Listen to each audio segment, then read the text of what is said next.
Simple past tense और past indefinite tense के बारे में हम लोग जानने की कोशिश करेंगे। अगर मैं आपसे ये पूछता हूँ कि उसने एक बाघ मारा था, तो इसका जो ट्रांसलेशन है क्या होगा? ही किल्ड अ टाइगर और he had killed a tiger. या मैंने खाया का क्या ट्रांसलेशन होगा? आई एट। और मैंने खाया था का क्या ट्रांसलेशन होगा? आई एट या आई हैड ईटन। अगर इसी तरह का कंफ्यूजन आपके पास है तो मेरे साथ बने रहिए, मैं क्लियर करता हूँ इन सब प्रॉब्लम को। सिंपल पास्ट टेंस में सबसे पहले आइडेंटिफिकेशन जो है ना, उसके बारे में हम लोग जानने की कोशिश करेंगे। ठीक है, तो सिंपल पास्ट टेंस मतलब कोई भी, मतलब इसका दूसरा जो नाम है पास्ट इंडिफिनिट टेंस है। मतलब पास्ट में कोई चीज डिफिनिट ना हो, दैट विल बी इंडिफिनिट। और उसका जो है first tense simple past tense, मतलब इससे भी ये नोन है और इससे भी नोन है, तो आप दोनों नाम याद रखेंगे। बताया होगा मैंने पिछले क्लास में। नाउ आइडेंटिफिकेशन में क्या होता है कि वर्ब के लास्ट में जो है ना, मुख्य हिंदी क्रिया के अंत में क्या रहता है? आ, ई, था, थी, थे, इस तरीके से भी रहेगा। या, ये, ये, छूका,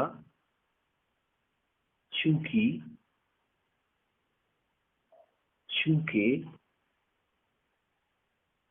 डाला, डाली, एक्सेट्रा। ये डाला और डाली का मैं यहाँ एग्जांपल देना चाहता हूँ। राम ने एक बाघ को मार डाला, ऐसे में बोलते हैं। तो इसलिए डाला का सेंस में, डाला में जो ला है ना, ला के, ला में जो है आ, जो है स्वर है आ, इस तरीके से। तो हम अगर इतने सारे न लिख करके अगर आ, ई और इसी से अगर आप समझेंगे, और या ए से एक और आप कहीं ऐड कर लीजिए, ए, राइट, ए, इस तरीके से। अब मैं इसका एग्जांपल अगर मैं देने की कोशिश करूंगा तो ऐसे होगा कि मैं स्कूल गया, मैं स्कूल गया। अब यहाँ पे गया है तो या में आ है। और इसका एक और एग्जांपल रहेगा कि सीता स्कूल गई, तो गई में बड़ी ई की मात्रा करेंगे, तो उसमें जो है ये वाला ई आएगा, और नहीं तो ये वाला ई आएगा। छोटी ई हो, छोटी ई हो या बड़ी ई हो, कोई एक आ जाएगा।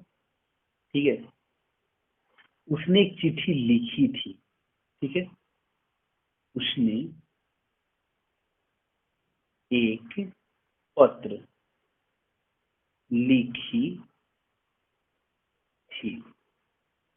अब देखिए, ये ये जो लिखी थी, पहले तो इसमें ई की मात्रा है, खी में ई की मात्रा है, तो ई थी, आ था, है ना। इस तरीके से जो है ये सारे के सारे जो है सिंपल पास्ट टेंस का ही आइडेंटिफिकेशन, सिंपल पास्ट टेंस के बारे में ही वो बताता है। इसका जो है ना, यही जो है आइडेंटिफिकेशन है सिंपल पास्ट। जब भी अगर, अब अभी पहले मैं रूल बताऊंगा, फिर स्टेप रूल के बाद जो है फिर आपको मैं क्लियर करूंगा कि ये वाकई में इसमें है या नहीं। ठीक है ना? नहीं तो आप नॉर्मली अगर जानना चाहेंगे तो ये जान लीजिए कि जब भी अगर ऐसा रहे कि मैंने खाया या खाया था, ये दोनों का जो ट्रांसलेशन है वो सिंपल पास्ट टेंस नहीं करते हैं। मतलब आई हैड ईटन बोलेंगे तो गलत हो जाएगा। मैंने खाया का सिर्फ और सिर्फ जो है, या मैंने खाया था का सिर्फ और सिर्फ जो है आई एट ही होगा। सीता गई या सीता गई थी, दोनों का ट्रांसलेशन जो है सीता वेंट होगा। ये नहीं कि सीता हैड गॉन, वो गलत ट्रांसलेशन हो जाएगा। ये सिंबल के अकॉर्डिंग आप समझ सकते हैं कि मैंने इस तरीके से आपको बताया है तो कैसे होगा। अब आप कहोगे सर कि यहाँ पे सीता गई थी का ट्रांसलेशन जो है सीता हैड गॉन करेंगे। जी नहीं, वो पास्ट परफेक्ट में चला जाएगा, और पास्ट परफेक्ट का जो कुछ कंडीशन होता है वो मैं आपको समझाऊंगा तब वो क्लियर हो जाएगा, राइट। तो फिलहाल बने रहिए इस सेंस के साथ में। और यहाँ पे हम लोग अभी चलते हैं स्ट्रक्चर के ऊपर, ठीक है। स्ट्रक्चर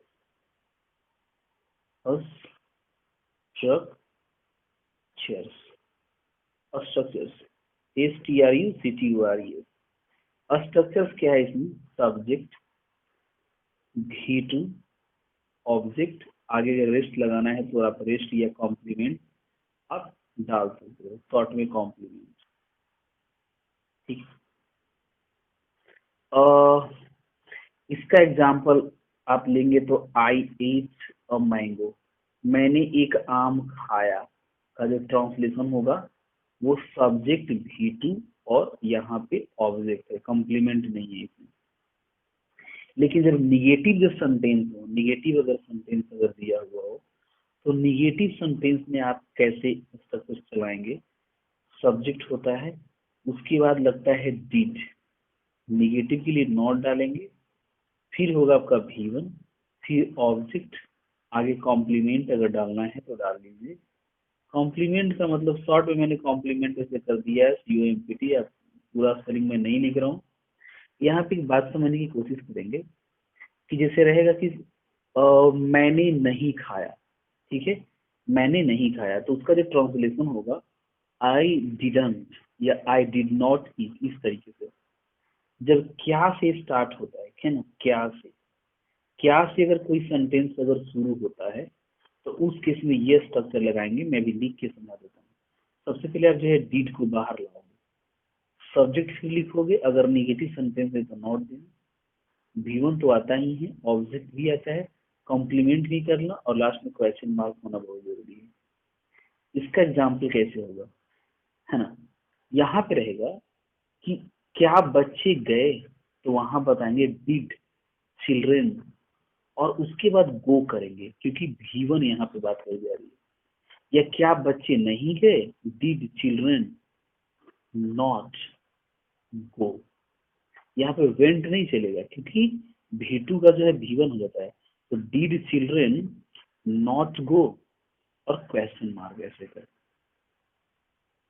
चलो ये तो मैंने करवा दिया आपको कि किस तरीके से इसका एग्जाम्पल होगा। लेकिन अगर WH वाला क्वेश्चन हो तो पहले WH को पहले करो।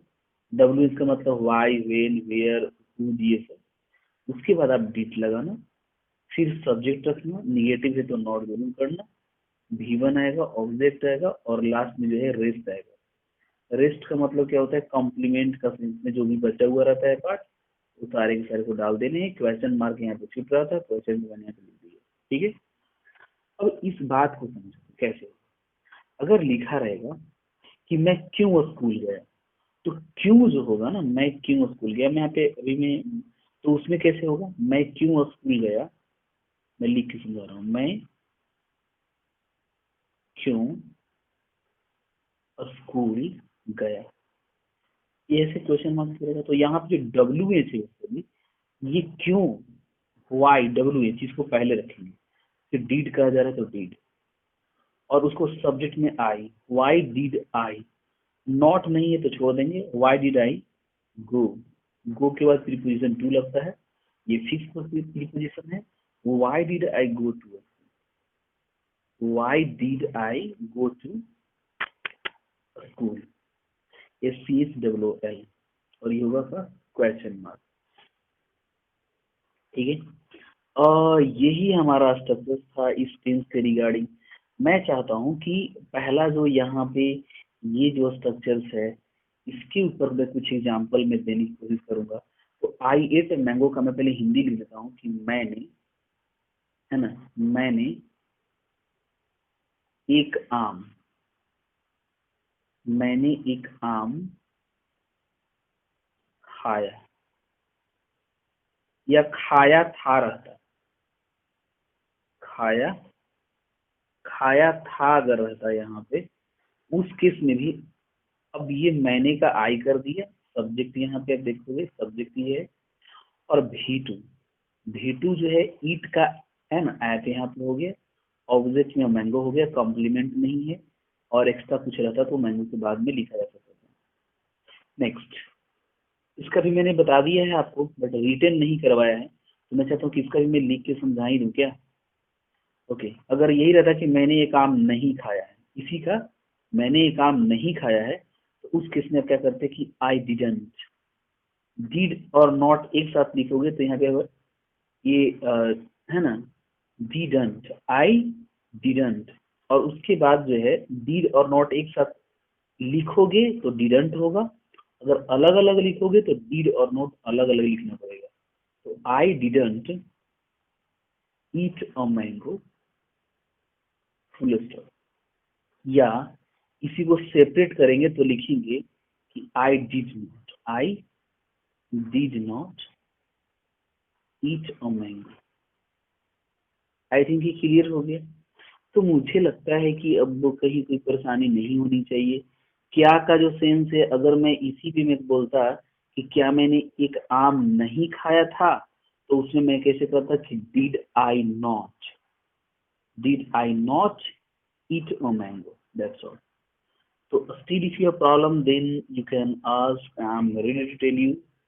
और इसमें मैं कुछ स्पेशल रूल्स भी पढ़ाने वाला हूँ, तो ये जो है आप अच्छे से समझ लीजिए टेंस को। इस टेंस में कहीं कोई दिक्कत नहीं होनी चाहिए। इसमें बस इतना ही। Thank you.